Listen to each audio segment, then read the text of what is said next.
as co-editor-in-chief of the Tribal Law Journal and vice president of the Association for Public Interest Law.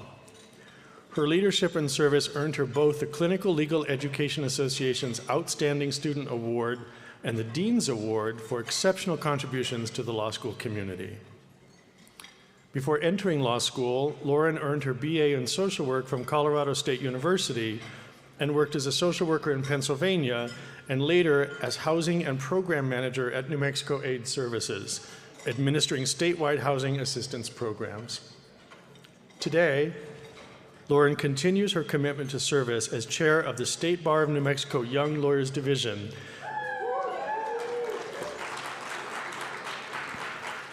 and as a board member of the Family Law Section.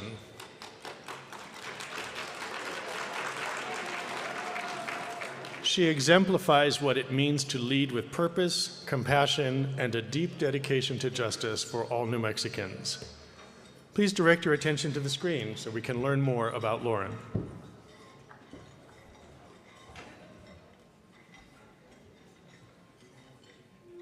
Hi, my name is Lauren Riley. I am the 2025 recipient of the UNM Alumni Promise Award. I met Lauren, I kind of became aware of Lauren when I joined a church where her parents, Jerry and Debbie Dixon, were members. And in typical Lauren fashion, was an incredibly involved member of the youth group. The young woman sitting in the lobby selling, some type of fruit so that we could send our kids to a mission trip, or selling luminarias, that was Lauren. Obviously, Lauren grew up, went away to college, got a master's degree in social work, and how we reconnected as adults was right here in this forum. So this is super special to be filming this right here. I was doing like a speed dating thing for the law school, telling people why they should be a family law attorney. And here comes Lauren, who says, one, do you remember me? Well, yes, of course, you're hard to forget, Lauren, so yeah, I remember you. And secondly, she declared, which is very typical of Lauren, to declare that she has been told that she should be in family law because she has a social work background, but she herself is going to go into public interest law. So I think, how do I convert this woman to a family law attorney? I went back to the office, talked to my then partners, now retired, Jan Gilman-Tepper, Sandra Morgan-Little, and said, we're hiring this woman for something. I'm not sure what, but she's a family law attorney. Well, I want to thank the UNM Alumni Board for choosing Lauren for this Alumni Promise Award. Nobody inspires me more in our community than Lauren Riley. There's literally not a week goes by that she's not somewhere doing something. She's at the law school manning a table telling people about being a young lawyer. She's last week at the state bar literally cooking breakfast sausage and bacon for the staff. During the Hermits Creek and Calf Canyon fire, she was the ABA Young Lawyer Division Regional Rep, which meant she was in charge of natural disasters in our area. She was manning the phone. She was making sure that people could call our office and get to resources. She literally has gone above and beyond for New Mexico families in a way I've never seen somebody. And then this most recent year, when she has been the New Mexico Young Lawyer Division Chair, she set out this year to tell young lawyers that they had community, that they were supported in the profession, that they were an important part of the profession. I think as a young lawyer, she had lots of moments of self-doubt. I think we all do, but Lauren wants our young lawyer community to understand that there are resources for them, that the law school community is there for them, and the state of New Mexico is there for them. One of the most important things to Lauren really is being a professional and being a mom. Our firm was founded on the principle that you could be a very active, involved lawyer and member of the community and a very active and involved parent. And Lauren embodies that. She is the future of our firm, and I'm just so blessed to have her as a partner. Miss Lauren, congratulations. You make me proud every day. I'm honored to get to speak on your behalf. I'm thrilled you chose me, and I look forward to many, many more years serving with you in our legal community.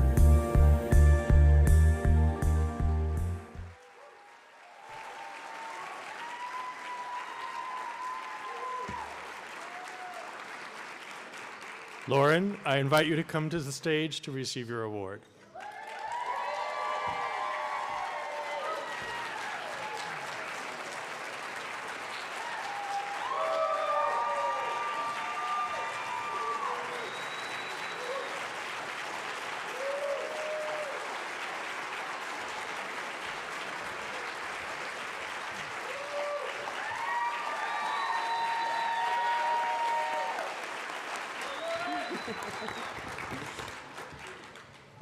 Wow. Thank you guys so much, and thank you, Bobby.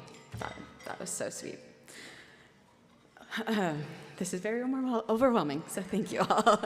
But, well, when the dean called to tell me that I'd received this award, my first thought was, oh my gosh, I'm in really big trouble. So that probably tells you a lot about what I've been up to.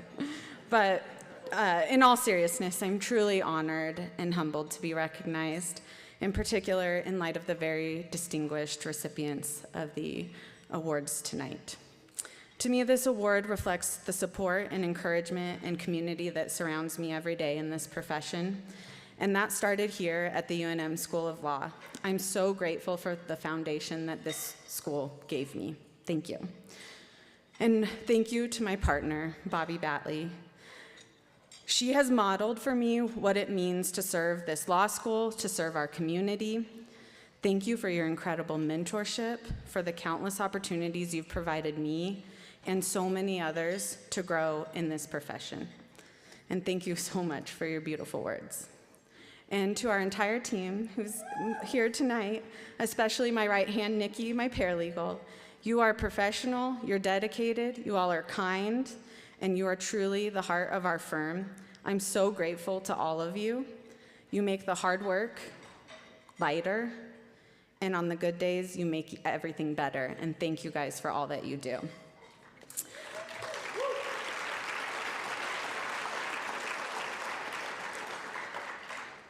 In this profession, we're lucky when we find colleagues who become our incredible friends. Taylor Duffney, who unfortunately couldn't be here tonight because she's on a wonderful trip, was someone who I met through the Young Lawyers Division and is the person that nominated me for this award. She herself has dedicated countless hours of service to others, and I'm eternally grateful to Taylor and for her friendship and for her leadership. But I also want to thank everyone here that I've had the privilege of serving with on the State Bar's Young Lawyers Division. You all truly deserve to be up here, in my mind. It's your time, it's your dedication, and service that truly make a difference. You all are spending the countless hours doing the work that reaches and supports so many in our state and our community, and I'm truly in awe of all of you. I love all of you guys, and I'm so appreciative for your friendship and for you all being here tonight. This year, like every year, this group has worked tirelessly. They have put on an average of one either pro bono event or networking event for young lawyers each week for this entire year, and based on what we're projected, we're gonna do that for the rest of the year. You guys are doing it. I also want to take a moment just to thank my parents. Because of my dad, I grew up watching what it means to serve others through this profession. My dad has given so much to this profession, but what's inspired me most is not the cases that he's won. It's the way he treats people. He's shown me that success in this field comes from kindness, it comes from honesty, and doing the right thing even when it's hard. I'm so lucky to have that example. Dad, thank you for everything.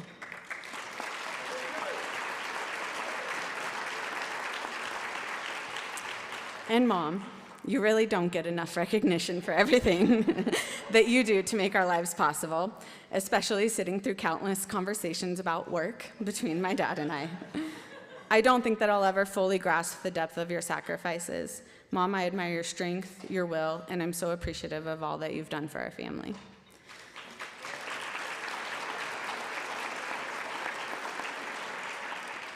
And finally, to my husband, Rustin, whose love and support makes it possible for me to chase all my dreams, my goals, and admittedly, a few over-the-top volunteer activities.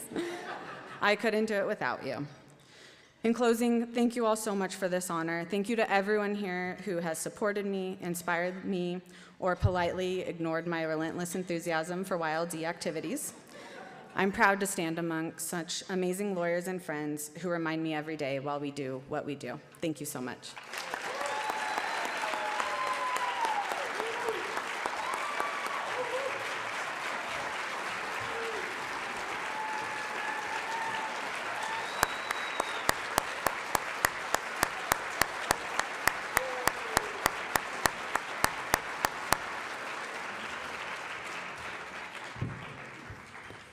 Congratulations, Lauren, richly deserved. Our first Distinguished Achievement Award goes this evening to Paul Biderman. For more than 55 years, Paul has dedicated his life to advancing public interest law, judicial education, and ethics reform in New Mexico.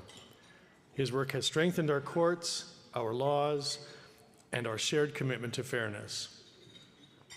After earning his JD from New York University in 1970, Paul began his career in Crown Point with DNA Legal Services, where he led a class action lawsuit that transformed pawn transactions for Navajo consumers. Later, in Albuquerque, he developed and taught a consumer law seminar at the UNM School of Law, helping prepare future advocates for a lifetime of service. In 1975, Paul became the first full-time Assistant Attorney General in the Consumer Protection Division. He fought for fair utility rates and helped amend the Unfair Trade Practices Act, expanding protections for New Mexico consumers.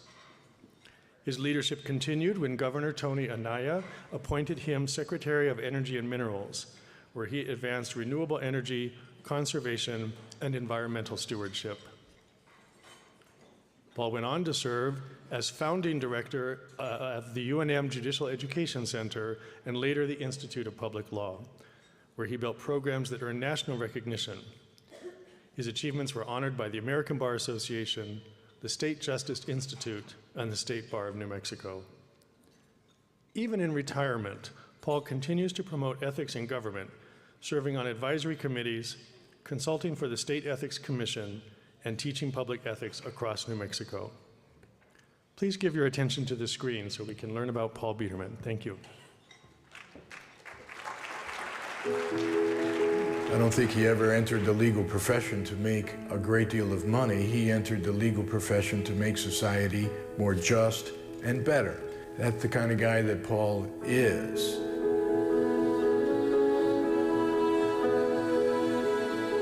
I've known Paul for over 50 years now. We worked together for the first time at the Crown Point office of DNA Legal Services. Interestingly, when I interviewed for the job, I learned that Paul and my brother had gone to high school and college together. So we had this instant bond.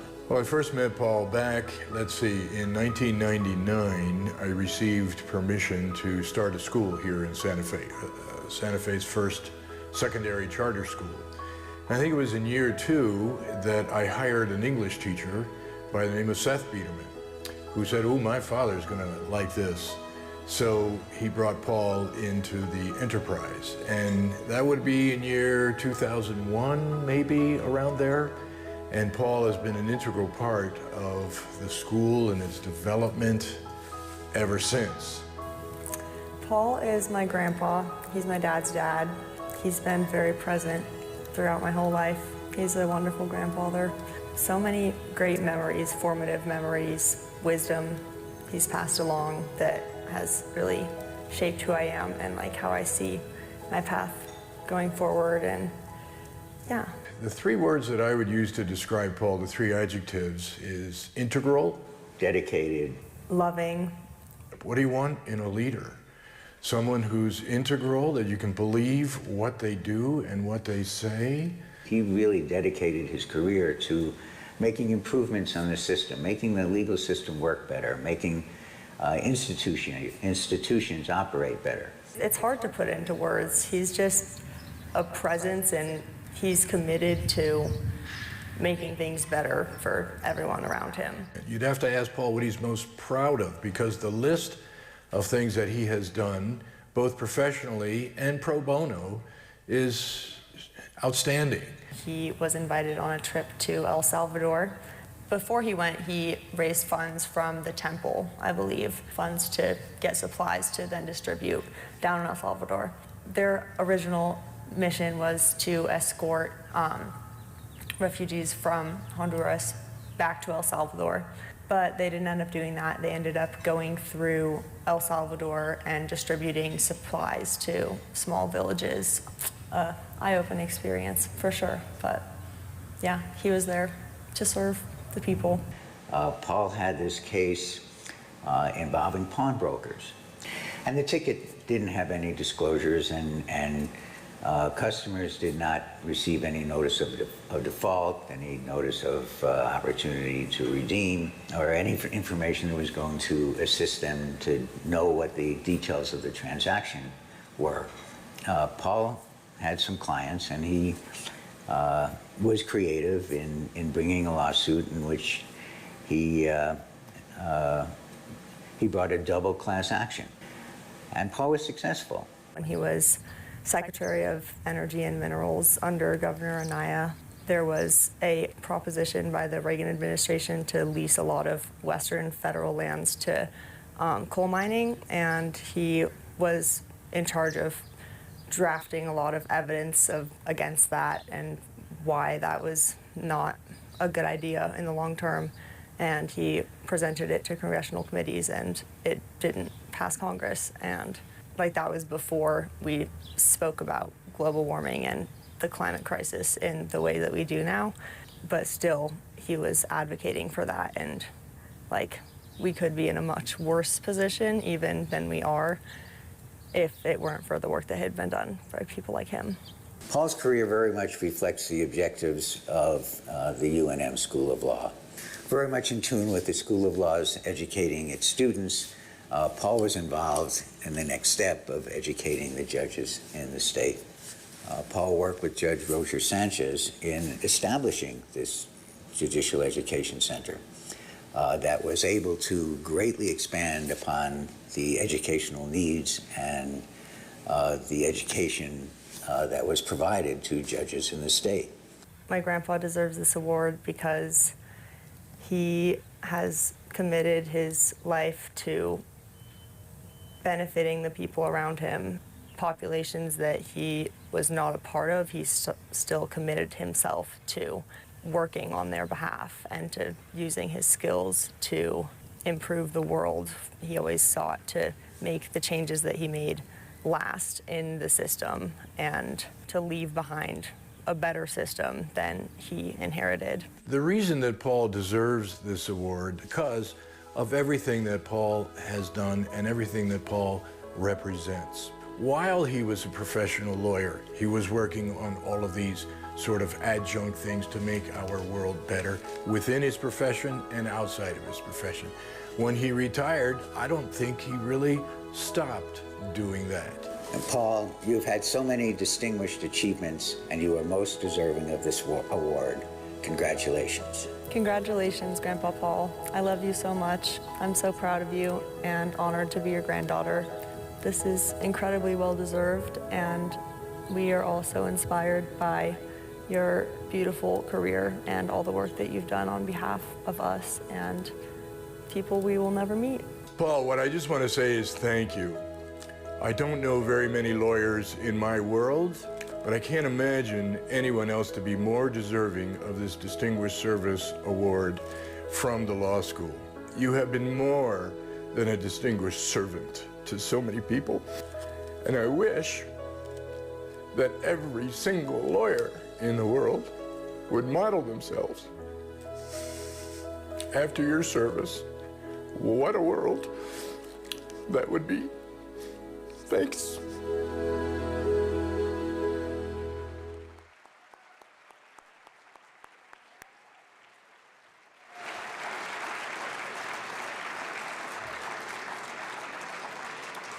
Please join me in congratulating Distinguished Achieve Award honoree Paul Biderman.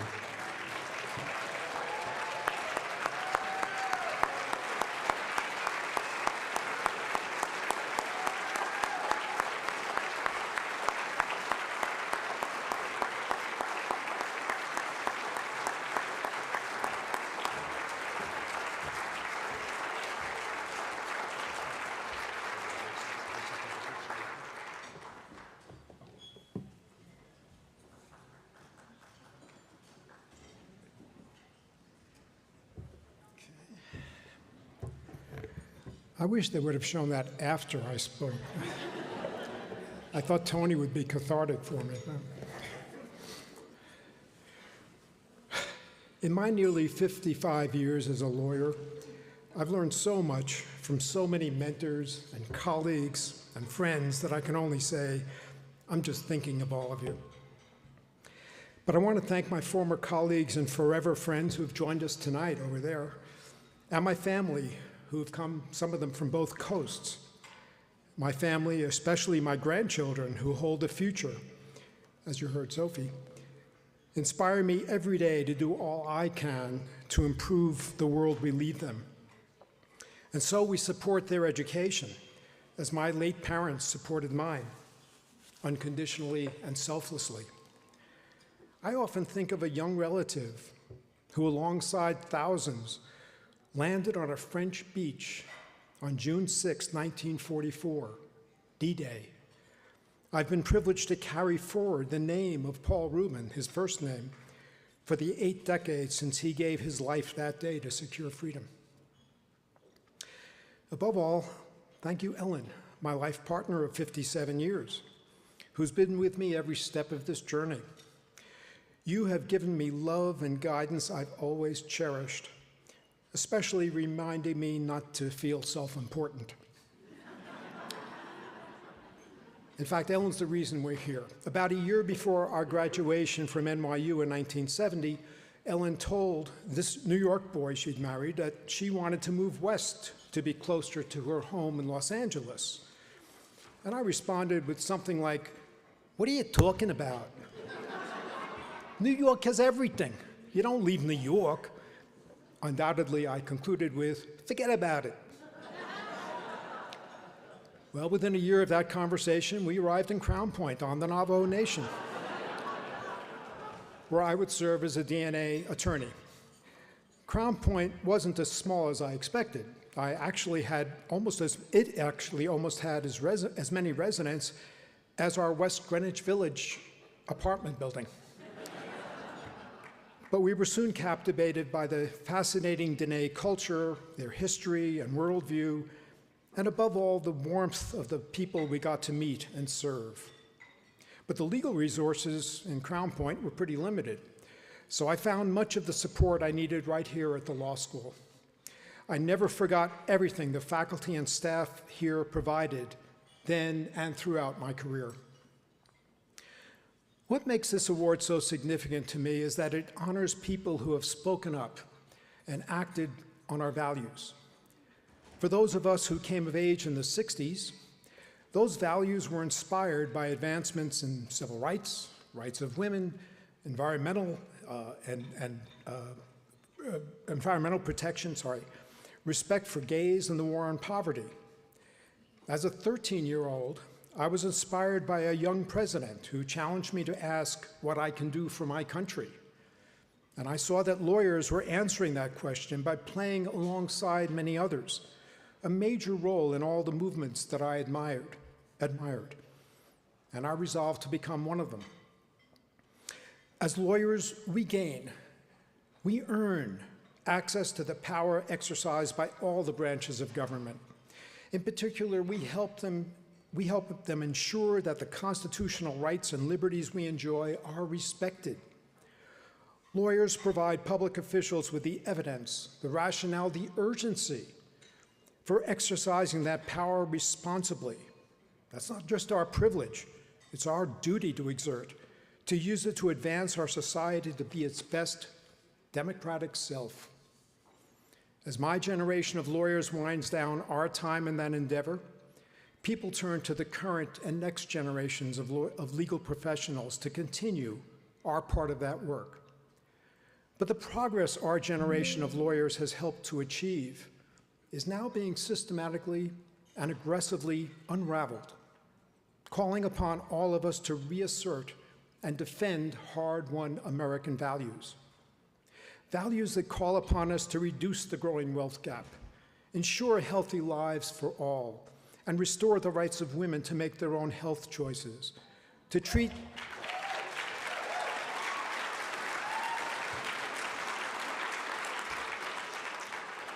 immigrants with respect, to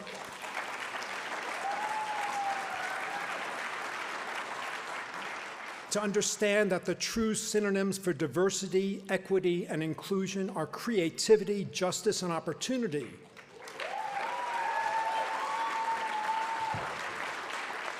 to protect free expression of ideas and academic freedom in every educational institution, to protect the environment against destruction and particularly catastrophic climate change,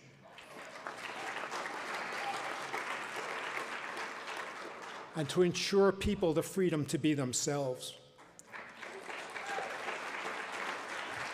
And above all, we must work to end the assault against the very democracy and rule of law that so many, including that man after whom I was named, treasured and sacrificed to protect.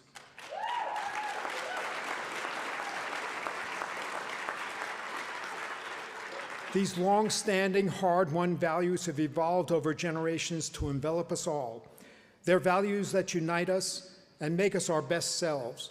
They're values we must never be afraid to speak out and act for.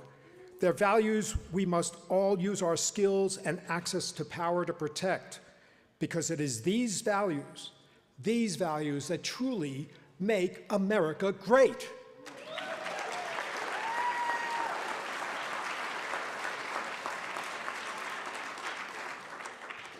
Thank you, Dean Carey, and to the Alumni Association and to everyone at the School of Law for this recognition, for preparing so many lawyers to support justice in our state, and for your many years of support for my career.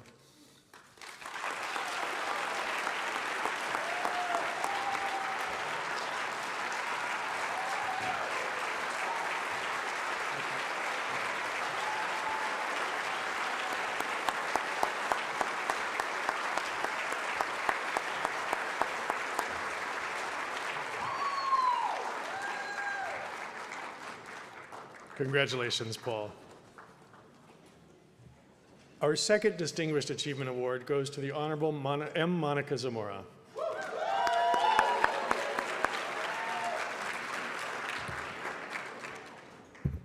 Born and raised in northern New Mexico, Judge Zamora has spent her life serving the people of our state with compassion, integrity, and unwavering dedication to justice. Judge Zamora graduated from the UNM Law School in 1987 and practiced law for more than 18 years before beginning her judicial career. She was appointed to the 2nd Judicial District Court, where she served in the Children's Court Division, and became known for her fairness, empathy, and steadfast focus on the best interests of New Mexico's children and families.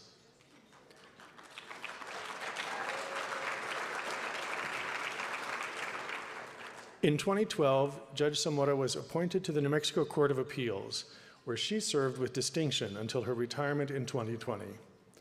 Her judicial service has been complemented by deep engagement in child advocacy and community work, including service with New Mexico Kids Matter, Big Brothers Big Sisters, the New Mexico Tribal State Consortium, and the DAAD Consulting Group.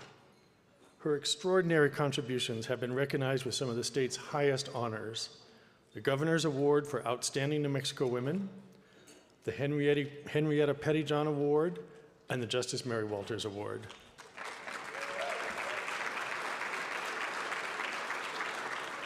Even in retirement, Judge Zamora continues to lead. She chaired the initial Family Representation and Advocacy Commission, helping to launch a new state agency that strengthens representation for families in need. She also serves on the UNM Hospital Board of Trustees and continues to mediate criminal and juvenile cases in the 2nd Judicial District. For more than 38 years, Judge Zamora has guided and inspired generations of law students and attorneys.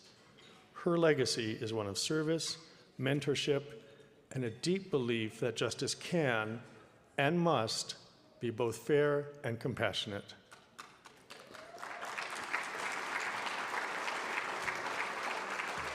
Please turn your attention to the screen to learn more about the Honorable M.Monica Zamora. She just doesn't sit around and complain. It's like she looks out and says, what do I want to change? And she figures out a way to change it.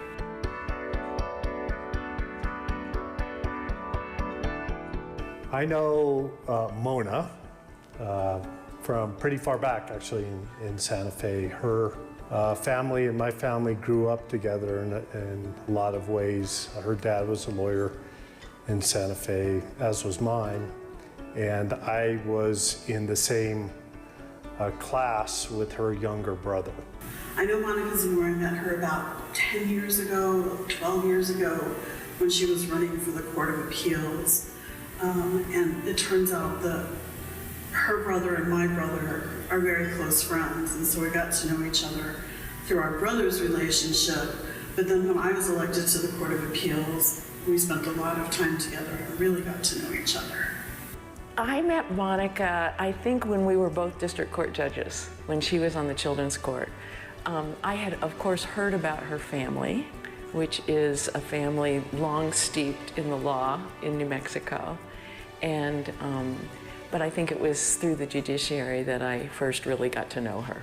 Words I'd use to describe Judge Zamora, Mona, would be compassion. What impresses me the most, and I think her best characteristic, is she is a very caring and compassionate person. She's very humble. Talked with many of her friends over the years, and they all have the same stories about her. Monica is so humble. She can walk into any place and make everybody around her feel comfortable, which I think is a really incredible quality. And third, and this is 2 words, irritatingly wonderful. Sometimes it's very hard to be her friend because she makes you kind of feel bad about yourself because she's so great. I would consider her greatest legal accomplishment, her greatest career accomplishment, to be her compassion and advocacy for children. Throughout her career, whether she was an attorney, a private attorney practicing with her dad, actually right down the street, until her work as a second judicial judge, Court of Appeals judge, and even now in the boards and commissions she serves on. It is her commitment to the children of New Mexico. When there was a vacancy on OFRA, the choice was simple. If that choice was available, and Monica stepped up, and knowing her compassion and care for children in New Mexico and New Mexico families, it was a very easy decision. Monica has so many accomplishments, but the thing that sticks with me when I think about her and her career in the law are 2 things. And one is the international adoptions that she did. She was really, really proud of the work that she did, bringing families together, bringing kids to find their forever parents here in the U.S. Her family is the most important thing in her life. And her parents did an incredible job raising all of these Zamora kids. Her dad is her hero. And her dad, even though this is an award for Monica, it is a legacy to her parents and to her dad. And so when she became a judge, you know, she was a good trial lawyer before she became a judge. But when she became a judge, all of that history and legacy came with her. Monica teaches all of us, and she certainly taught me when we were at the Court of Appeals together, was how important everybody is to the judicial process, not just the judges. We tend to think that we make all these important decisions, and so we're the really important ones in the system. But Monica makes everyone in the court feel like they are contributing. A good judge is one who prepares and makes quick decisions and isn't too much of an a-hole.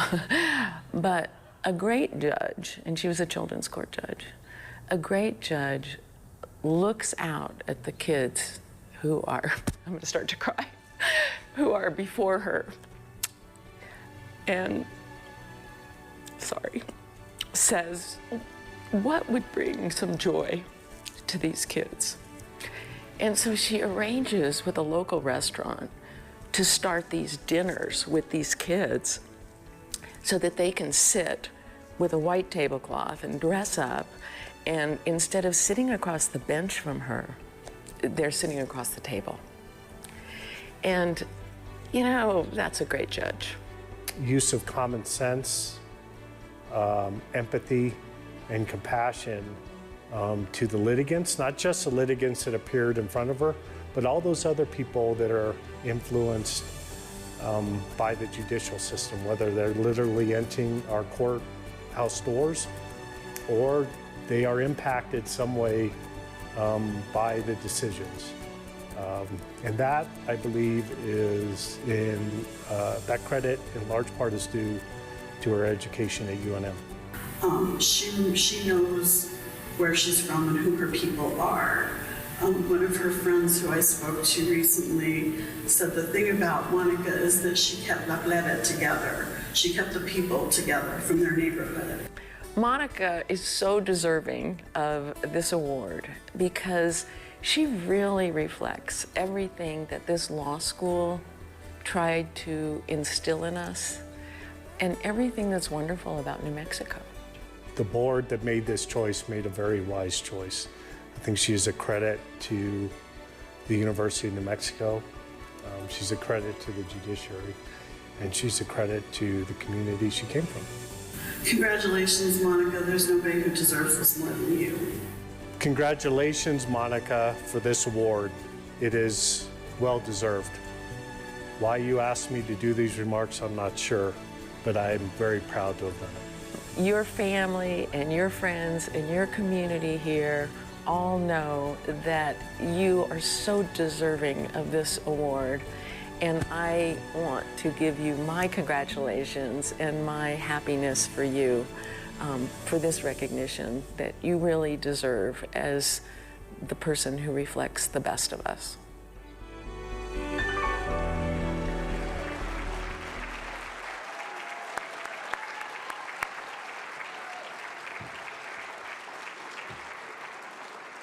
It is my honor to present the 2025 Distinguished Achievement Award to the Honorable M.Monica Zamora.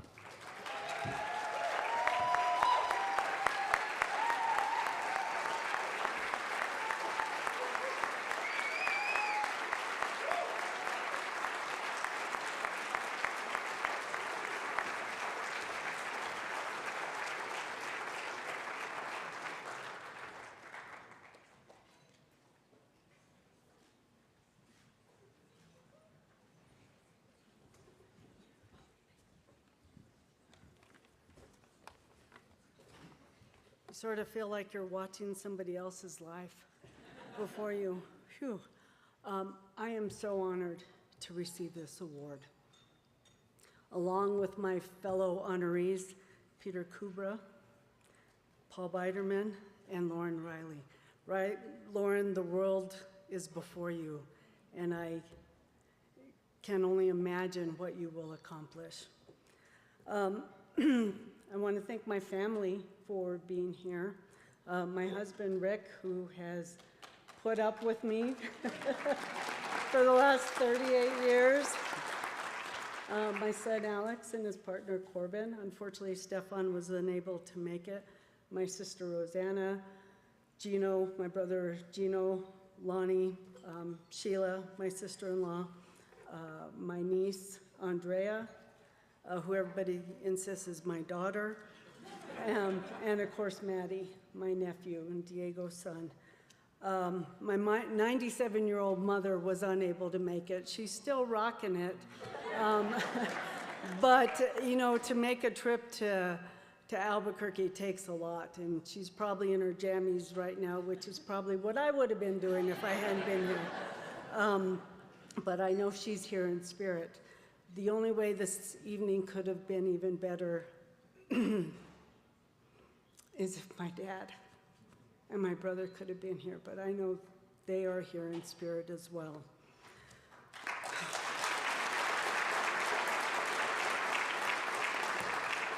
I was extremely fortunate to have a father whose love and respect for the law was infectious. His dedication to the law and his enthusiasm in the law was my motivation to go to law school. He was a tremendous mentor. And Diego, for those of you that know him, what a character. We had a great time practicing law together. Okay, I know who knows him. Okay. When I was accepted into the University of New Mexico School of Law, I never imagined that I would continue to have valuable professional relationships and friendships that I made in law school 38 years ago. My first year of law school, I reconnected with people in elementary school, in middle school, and in high school. I also made new friends.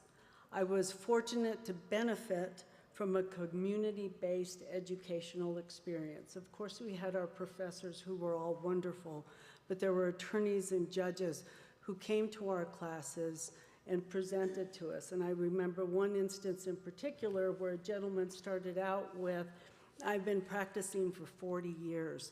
And I remember leaning over to my friend Kathleen and I said, "Oh my God. If I'm still here in 40 years, please put me out of your misery."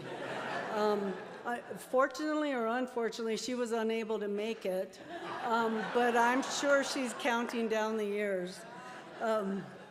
For over 20, 25 years, I've been able to follow in the footsteps of those attorneys and judges and give my time to the law students, and I get something out of it too. It reminds me of why I went to law school and why I do what I do. When I've spoken with the first-year law students, I always tell them, never say never. You never know where your career is going to lead you. I never imagined the trajectory of my career. It was never in my plans to be a judge. It was never in my plans to practice in the juvenile law area. As it was mentioned, my only experience in the juvenile law area was in international adoptions. That is this much of the juvenile justice pie. I have confessed, and I don't know if Professor Romero is here or not, but I have confessed to him in the past that I was eternally grateful to him for seating us in our crim law class in alphabetical order. So I was in the far back all the way to the right. And I said, please just let me make it through the class. I don't need to be called on. I don't need to participate. And I didn't know anything about child welfare, the abuse and neglect. I really didn't, other than what I read in the papers. And after over 18 years of a civil trial practice, I became a district court judge assigned to the Children's Court Division. This was an educational experience in and of itself. As a judge, I got the opportunity, and I was honored to work with these juveniles, not only on this side of the bench where I was making decisions that affected their lives, but on the other side, in the programs and volunteering in the community with them. You know, you take off the robe, put on Levi's and a t-shirt and a baseball hat, and they had no idea who I was. And that was great because I got to see them for who they really were. Because before me, when they came before me in court, I had the Girl Scouts and the Boy Scouts of America, right? I didn't get to see them for who they were. I used to say my legal background was important when I was appointed to the bench, but the experience that really counted was being a parent. You know, how many times do we ask our children to clean their room, empty the dishwasher, pick up the dog bombs, right? Deal with teenagers who I used to say have retractable horns and fangs at any given time. You love them in 1 minute, and the next minute it's like, oh my God, where'd you come from? But these were children, same thing, but didn't have the benefit of a two-parent home. Didn't have the benefit of somebody to come home to. Didn't have somebody to make them a warm meal. Didn't have somebody to nag them about their homework. We asked them to make good decisions and to be smart, and we continue to do that. And we forget they're children. Their frontal lobe is not developed. I mean, I used to say, what the heck were you thinking? Oh yeah, you weren't. Because you know, it's like telling somebody with diabetes, well, produce more insulin. It ain't gonna happen. And we have to remember that, and we forget. You know, I think of just the knucklehead, the decisions that are made too. And I think, and sorry, Allie, I'm gonna call you out, but my son, there was one instance where a neighbor had called and she's like, you need to go look in your backyard because natural selection is about to happen. So I go back, and we had this in-ground trampoline that Dad kept saying, you need to get out, you need to get rid of that, it's the most dangerous thing.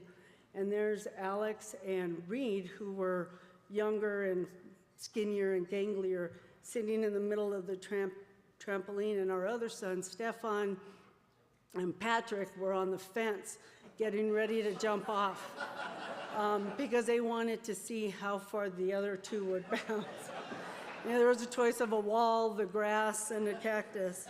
But those are knucklehead, and that's where you learn, right, as a juvenile. And so I wanted to be there for the kids. And it was through the juvenile drug court program that I really got to know these kids. And it was through trying to figure out how to give them incentives to be clean, to stay clean. John Shepner is with me.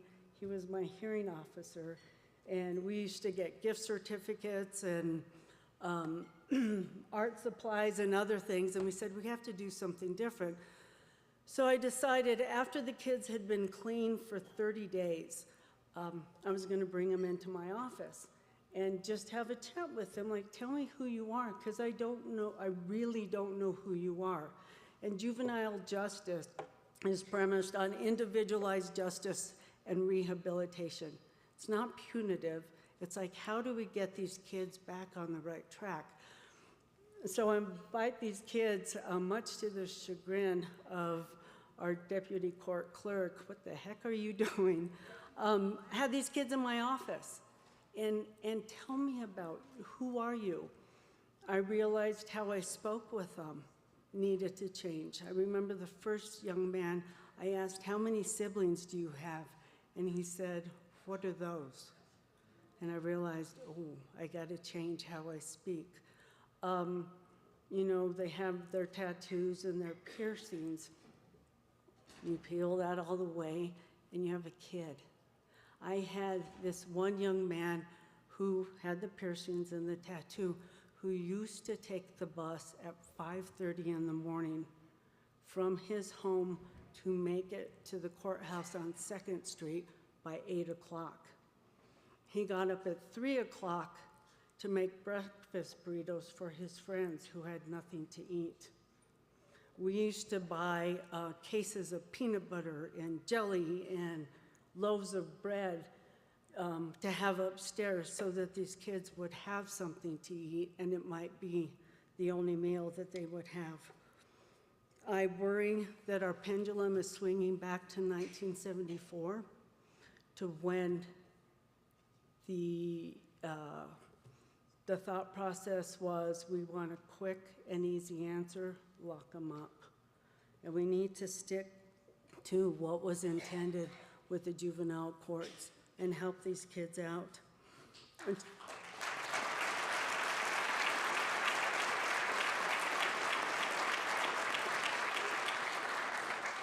When I was appointed to the court, one of the adoption agencies that I worked with gave me a plaque that said something to the effect that if you have touched at least one child's life, you've done your job. I had a young lady who was on my docket on child abuse and neglect, and she was a teenager.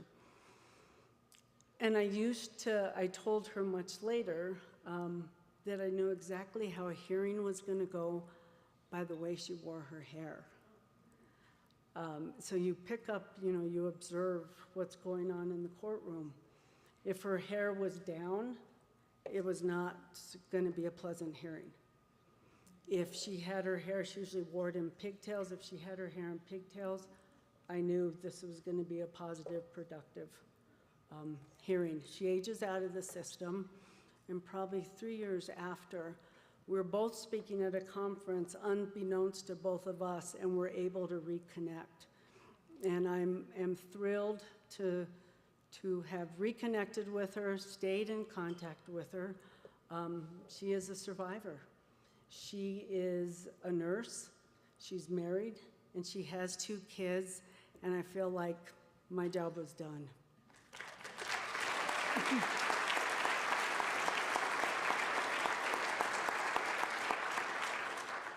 You know, we need to remember we are the product of our life's experiences, the trials and the tribulations. And these and other life experiences are what has prepared me for what lied ahead. My parents provided me with a solid moral and spiritual background and impressed on me that it is what we do with our education, knowledge, and talents that truly define who we are. I am grateful for them for encouraging me to invest in my community. Where I am today, personally and professionally, is because someone, somewhere, in some capacity, helped me and encouraged me along my life's journeys. I am eternally grateful to all of those people. We are all connected to the common good of the citizens of New Mexico. The beauty of our community is that we recognize that others who will follow will stand on our shoulders. Let's continue to ensure that we have provided the next generation with a solid base. We have an obligation to open the doors for others because we are all where we are because of others who have opened the doors for us. We need to get back to that sense of community. Share your time and your talents and be that someone helping another on their trajectory through life. Your voice is the most powerful tool. Use it and use it well. Thank you all.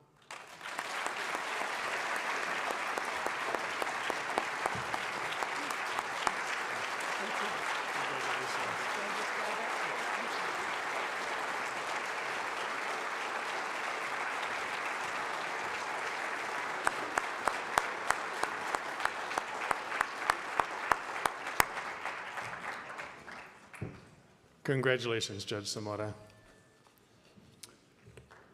Our last, but in no way least, Distinguished Achievement Award goes to Peter Cubra.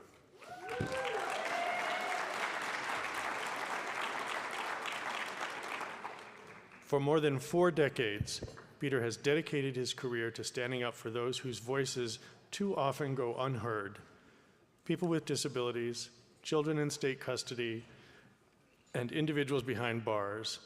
His life's work reflects not only legal brilliance, but also a deep, unwavering compassion for others. Peter was born in Detroit, where his grandparents worked in the auto industry. 3 of them became disabled, and as a boy visiting institutions for people with disabilities, Peter witnessed firsthand how isolating and dehumanizing those places could be. Those early experiences shaped his lifelong belief that institutions should heal, not harm, and that every person deserves to be treated with dignity and respect. After earning his degree from Western Michigan University, Peter taught special education and worked in a group home before enrolling at the University of New Mexico School of Law in 1976. Following his graduation, he served survivors of the Santa Fe prison riot, represented incarcerated individuals in the Duran consent decree, and co-founded Advocacy, Inc., representing abused and neglected children. His work with Disability Rights in New Mexico helped close the state's institutions for people with developmental disabilities, transforming countless lives.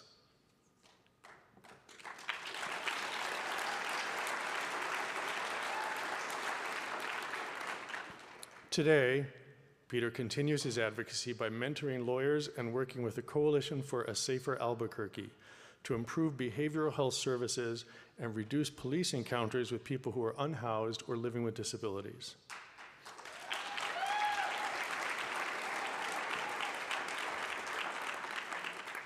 Please direct your attention to the screen to learn more about Peter Cubra. You know, a lot of us who go to law school have great intentions about doing good things with our legal training. But Peter, more than anybody that I've known in my 40 years, has lived that promise every day of his professional life.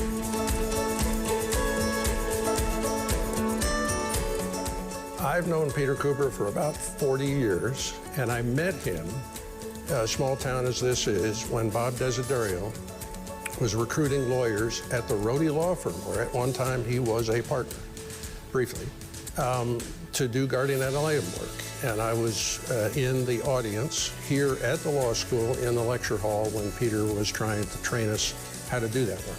I've known Peter now for over 40 years. I first met him in Contracts 1 when he was a student in contracts. Over the years, I've worked with Peter. With the Jackson case, I was a guardian ad litem. He was a lawyer for one of the adoption of my children, Jessica. And I guess most importantly, we've been friends. I was teaching dance at a studio called Dance Legade, and Peter's law practice was adjacent to the studio. And I actually met him because I was Rachel, his biological daughter. I was her dance teacher. And I would go teach my class pretty much every afternoon after school, and his law practice was right there next to the studio.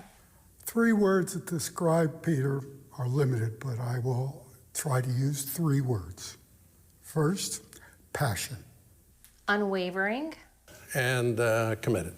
He has had a passion for his representation of the individuals he has represented.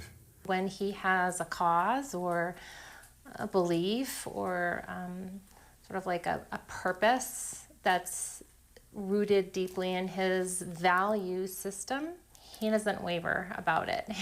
Because, convincing or kind of like negotiating or this but that, it doesn't work with Peter.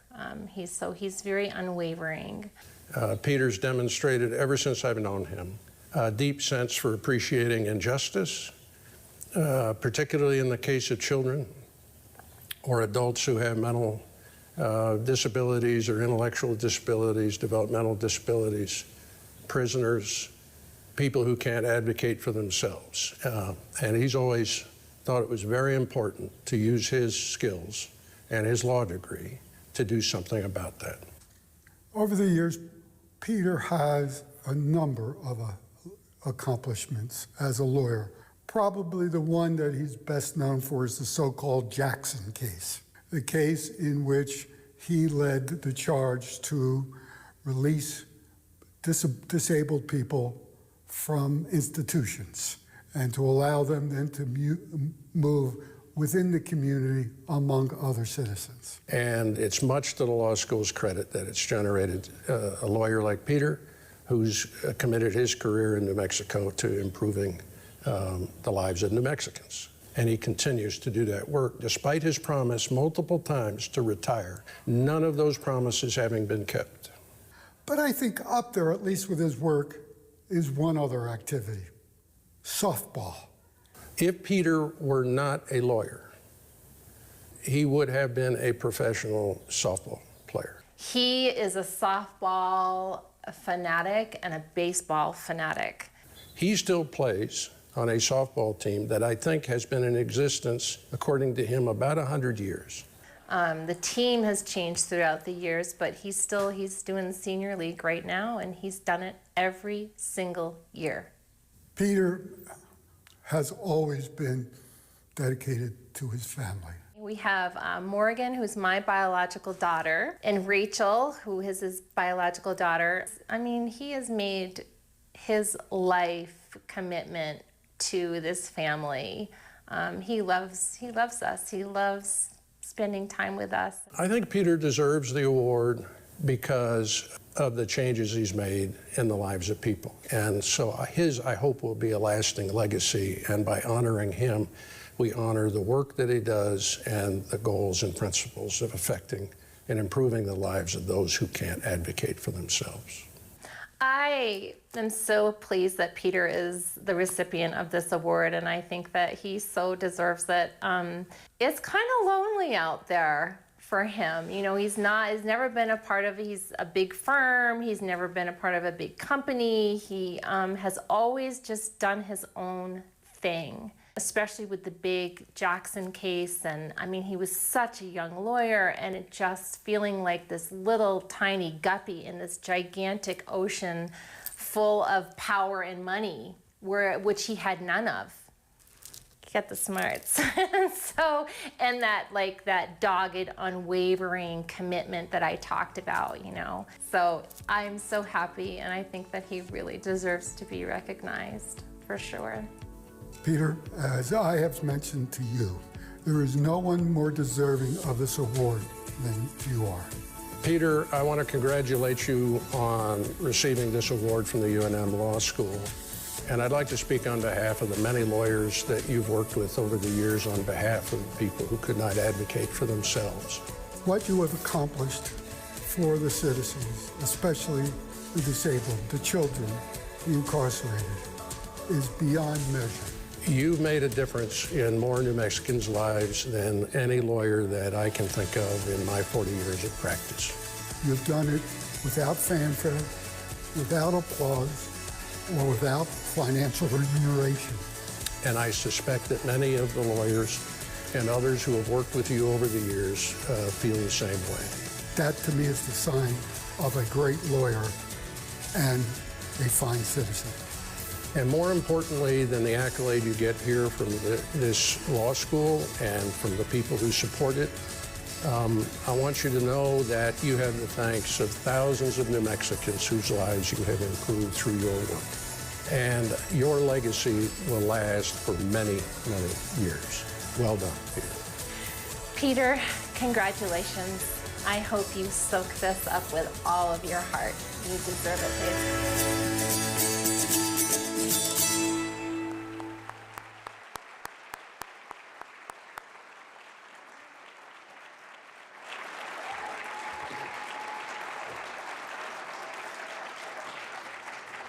Please join me in honoring Peter Cubra with the 2025 Distinguished Achievement Award.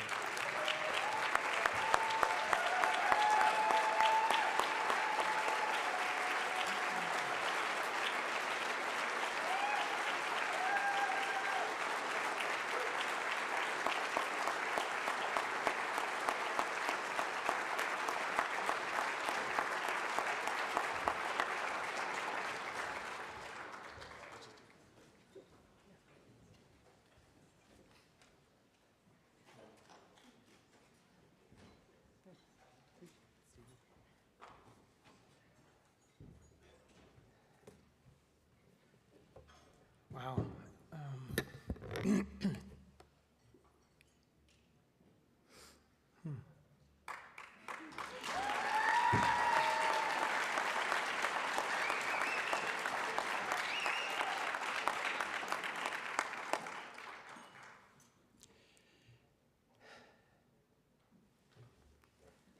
Him? I don't know. I feel so humble here. That guy, he taught me in law school. And Paul, you were counsel in the Jackson case. 1987, 88, 89, 99. Thank you for teaching me. Your presentation here left me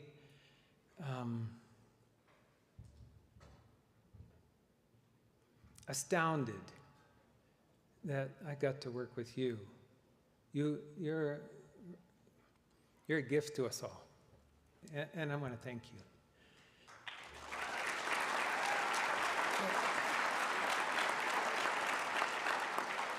And I know Judge Zamora's down there somewhere. There. When you came into children's court, I'd been in there a while, and you made a difference then. And then, like, we had coffee the other day because she's still, like, and she's no better at retirement than I am. She's still working to be on the board of trustees of the UNM hospital to try and bring health care to our population, and working on the Family Representation Center. I just I can't believe I'm on the same, whatever that is, with you. Yeah, and Ms. Riley, I've not met you, but thank God for you and people of your generation, because I'm getting tired.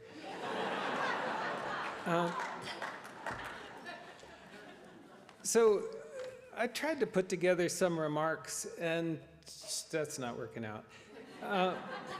And so I'm just going to speak to you from my heart.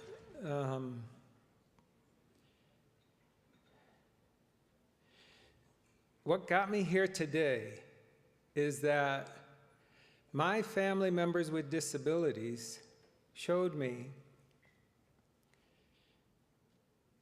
that you could be different and perfect.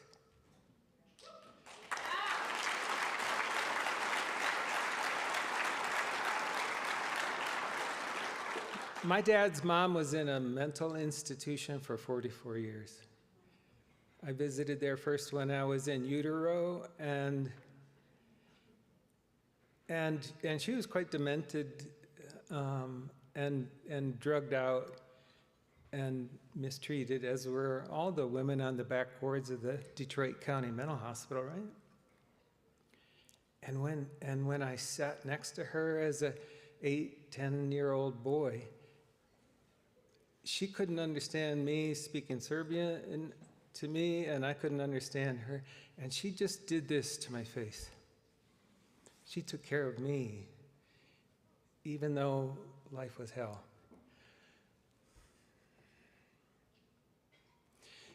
When my dad's sister gave birth to a kid a couple of months before I was born, she was born with severe cognitive impairment and Down syndrome.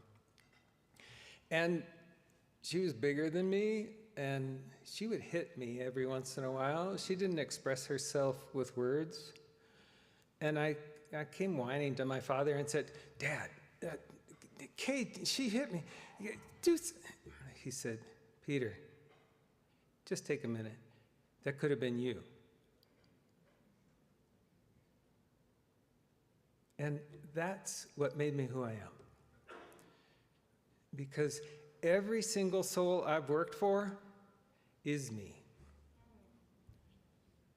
And those of you in this room who are younger than me and have been to law school, I'm calling on you to take care of me and every other person who needs some help.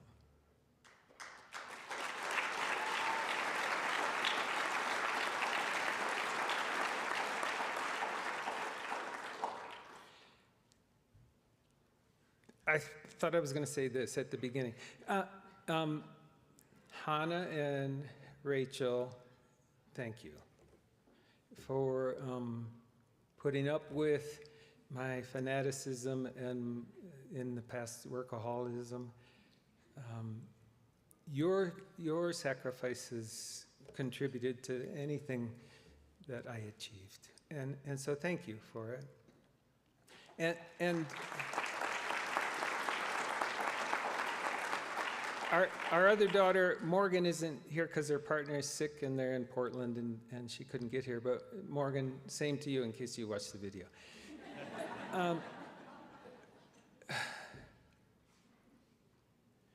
Desi is either responsible for or culpable for me being a lawyer, depending on whether you're a government official I've sued or not.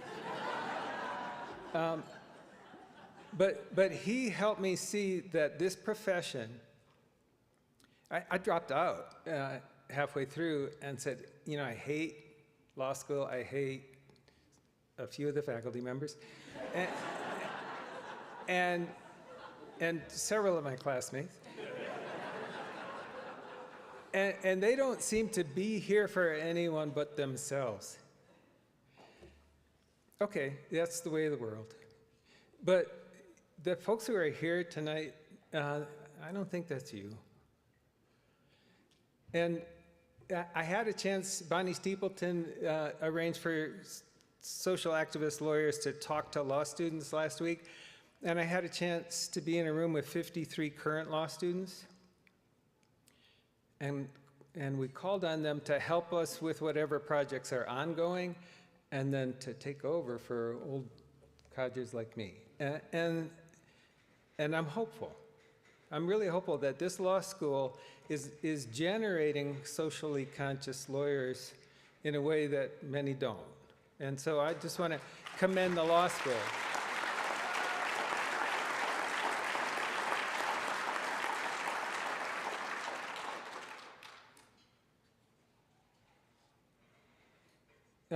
I want to call out that Kate Lowe and Kelly Waterfall worked with me for years when I had a law practice, and they're carrying on the work. And Alexandra Friedman Smith, I want to call you out because these people are leading the cases that when I was a younger lawyer, I was leading, and they're doing excellent work, and I thank you.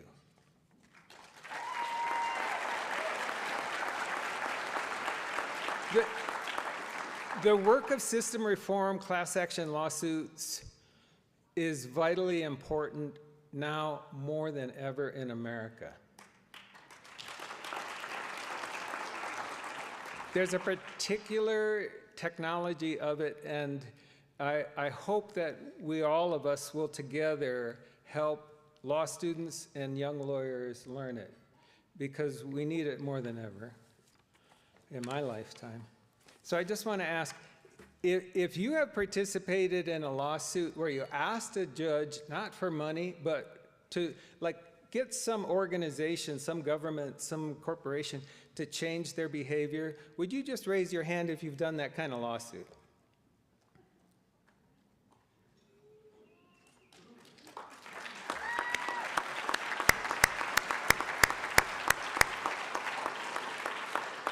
My dad's parents were disabled, and he was poor, and he was hungry, and relied on Catholic charities to survive. He went on to the Second World War and went to law school on the GI Bill. And so he taught me I could be a lawyer, and he taught me the integrity of our occupation. And so it inspired me to try to do something. And in one of our cases, an opposing counsel said, "What do you think you are, some kind of social orthodontist?" And I said, "Hell yeah." And so I put that there to say to you that there's only one thing that made me effective, and it was not what Ralph Nader, when I was young, I thought of him as an icon.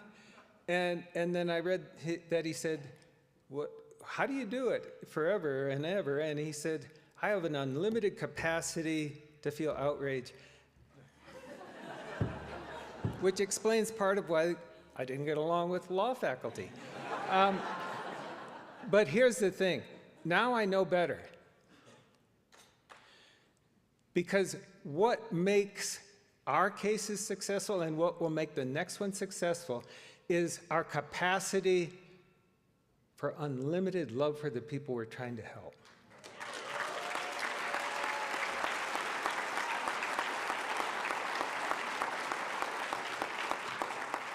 Margaret Mead said years ago, "Never doubt that a small group of thoughtful, committed people can change the world."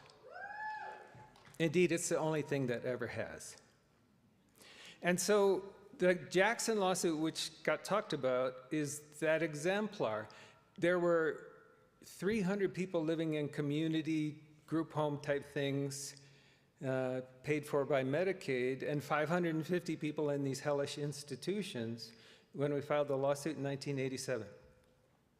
A committed group of people just persisted and pushed on that system for years.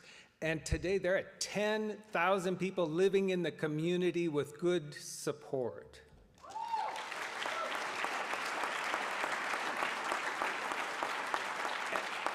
And so I can't help it, I'm going to recruit.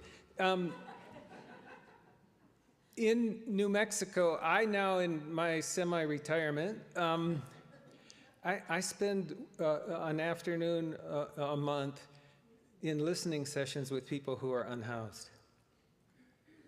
And I have represented every single person in our prison system and every person with a disability in our jail system for decades. I know thousands of people who are homeless, mentally ill, in prison and jail.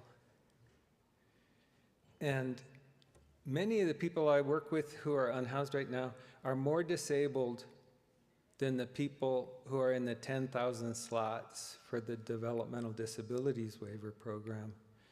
And we leave them on the streets, we demonize them, we chase them around with the police department for no reason, we jail them, and sometimes we kill them. We gotta stop that.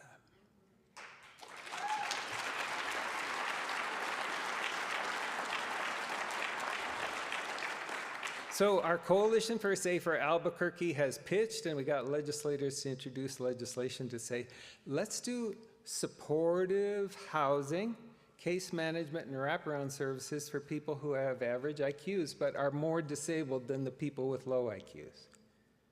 And so I want you to help. And so look us up, Coalition for a Safer Albuquerque. It's on the website.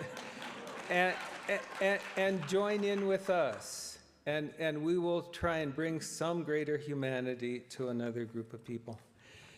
Here's the last thing. I know I'm going long, but I'm old. So the last thing that I want to just pitch to you is this, that for those of us who are committed to trying to help people who need help, there's a great danger right now that we'll succumb to the othering that is going on. We're othering the poor, we're othering the people from other countries, we're othering the people with skin tones, we're othering people who have sexual differences, we're othering. It's imperative that we actually love one another, and that just as hate begets hate, being loving begets loving.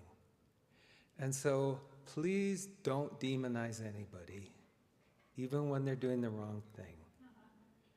Please try to think of the people we affiliate with as good and others as confused, mistaken, or otherwise off course instead of evil. I've represented everybody in our prison system. I don't call anybody evil, but I do think sometimes we need to lock them up. But they're not evil, they just do bad things. You know, Brian Stevenson spoke at the law school recently, and, you know, we've all had a bad moment in life that we hope no one ever finds out about. Some people have had really bad moments, and that doesn't make them other, just make them screwed up. And okay. So I've exhausted this, but I want to land on something. My teacher is Thich Nhat Hanh, among several hundred others, but he teaches this, that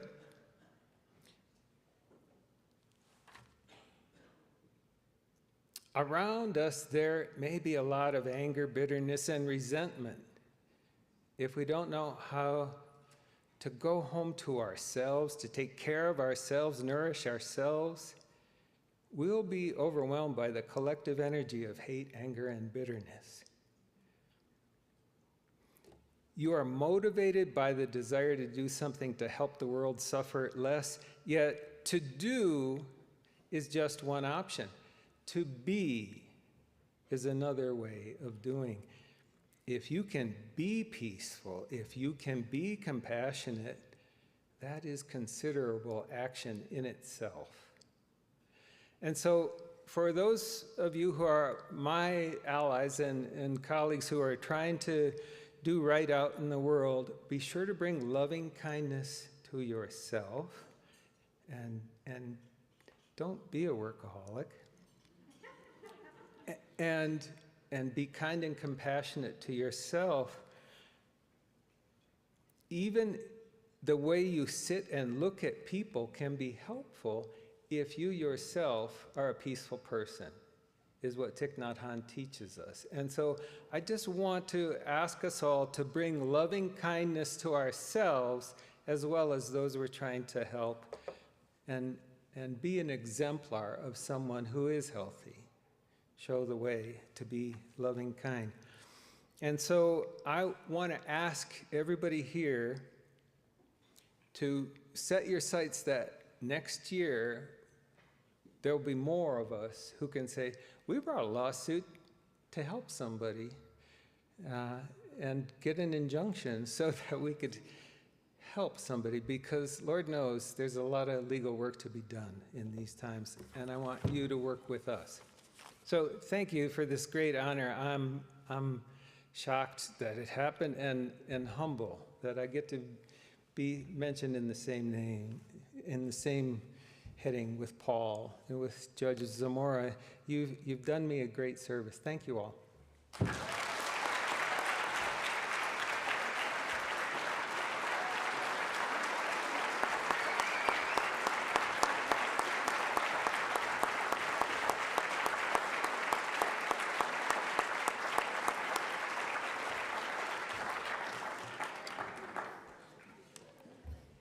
Congratulations, Peter. It has been my honor to present the awards this evening. Tonight's honorees represent the very best of our legal community, and for what it's worth, these are people that make me proud to be a lawyer. Can we have one more round of applause for our honorees?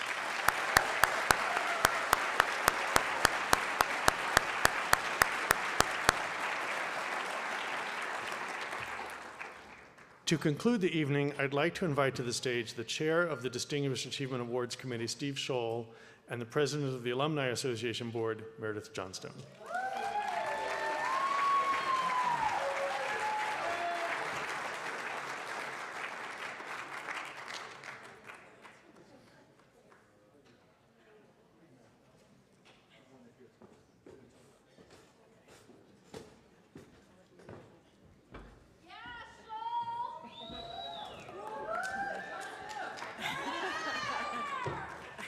Well, well, well. What an evening. What a night, huh? We So should do this more inspiring. than once a year. Right? We should do this more often than once a year. Man, I was looking at the sign there. What distinguished careers not yet over and just starting. What remarkable achievements we celebrated tonight. Isn't it crazy? Look at that. Look what these law degrees do for us and do for the state and the country and all. It's really good. So, should we tell them that next year's nominations are opening up? Already. Yeah. Yeah, so we're ready to nominate people. Let me ask you a question. Let me ask you a question. Did you have a good time tonight?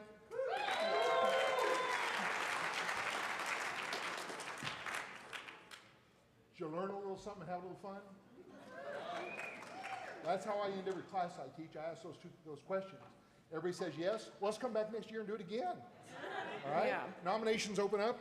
I think they open up pretty soon here, but here's the QR code for you to scan and start thinking about next year, because this really is such a special night, so inspiring and motivating. I know I have a list of things I want to do in the next year, just listening to everybody talk tonight, so thank you all for being here. And let's put thought into nominees for next year, because this is such a wonderful event. Thanks to all of you for supporting us, supporting scholarships, supporting students, supporting the UNM School of Law. Dean, thanks. Everybody have a good night.